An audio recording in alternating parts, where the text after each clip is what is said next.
Soccer 605. We're visiting with Jordyn Henderson of the South Dakota United Barcelona team. You guys came into the Watertown Futsal Flurry and cleaned house. Yeah, we came in, we obviously wanted to win it, and we just kept our heads in the game every game and came out winning first place. Well, and every tournament you guys go to, you go to win, right? Oh, yes. Well, just on this tournament alone, you had some really nice play and some nice creative shots on goal that had the crowd oohing and ahhing. Where did you learn all those? Just over the years, I've had players, or former players that are coaches now, and they've kind of showed me how to do these. And then after you've had someone like tell you how to do it, you can't stop doing it because it's so cool to see. And then especially if you have someone catch it on cameras, you just want to watch it over and over again. Well, and we were really regretting not having our camera on that game yesterday when you did that high-flying side volley, bicycle kick. And on this surface, that takes a lot of courage. Yeah, when you do it, if you miss, it's obviously going to hurt. But if you make it, there's no pain whatsoever. There's no pain at all. Well, we enjoyed watching it. Jordyn, you've had a fantastic career through your club career. You went to U.S. Club Soccer Regionals, won that this year, went and are the first South Dakota team to bring back a national championship. Tell us what that experience was like for you. After the game, it's hard to describe the feeling. I mean, to win something like that, that's just something that's never been done before, especially for this state. It's just an unbelievable feeling. For that day and the day after, I always had a smile on my face because you can't really not smile after something like that. Well, and we all get a smile on our face every time we think about it too. You know, and a lot of your games are won due to some of your free kick skills are some of the most sick skills out there. How did you learn to take free kicks like that? Like with the bicycle kicks, I also had a former player, now coach, that I practiced with him almost twice a week, just learning different free kick styles. And you know, after you practice so much, it just becomes a habit to be able to do some of those things. So how often did you practice those to be able to get them down? Because it seems like when you take a free kick, you know exactly where it's going to go.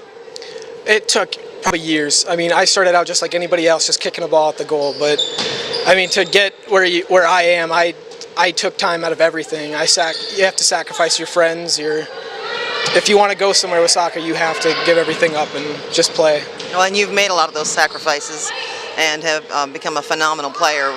Sitting in the crowd yesterday, listening to some of the parents as the game was playing, I heard a lot of people say, man, if I was the goalkeeper, when that kid takes a shot, I would be getting out of there. Yeah, also with the power, and I had a coach that he was small and he developed a way to shoot hard as a small player, and he taught me that. Now I'm hoping that I can pass along everything that he's taught me to younger kids. Well, and that brings us to the next point. What are your plans for the future? I definitely looking for college soccer. I don't know whether I'm going to go D1 or D2, Division III. It's all what I find best at whatever college. And then after that, I'm hoping to do like a media arts type of major. And then hopefully I can kind of get back into coaching, helping younger kids, because as you probably know, I just can't stay away from the soccer field. Yeah, I know. I've seen you at games when you didn't have a game going on and could have been off doing something else, and you were there watching and supporting the team, or even if you didn't know the team. Yeah, I love watching. I love just being in the soccer environment, and it just makes me happy to be around other players. Well, it's a blessing to be able to be a part of it for us too.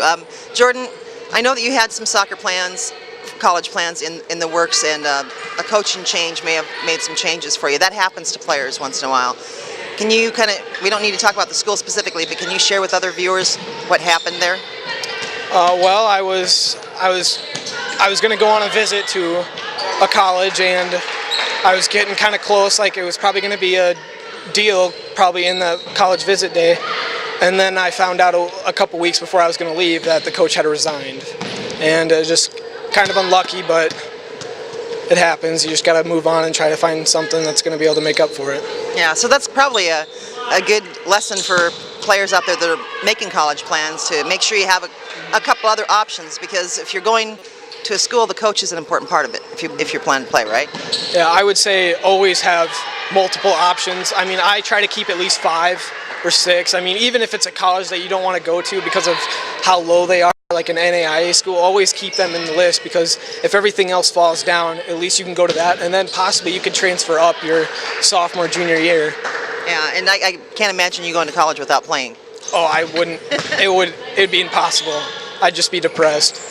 Well, Jordyn, we've really enjoyed watching you play over the years, and we're looking forward to it. And we're hoping that you play college somewhere close by. I know that the whole country is on your menu, but we'd love to continue to watch you play. Best of luck through the rest of your high school and club career. Thank you very much. Thanks, Jordyn. Take care.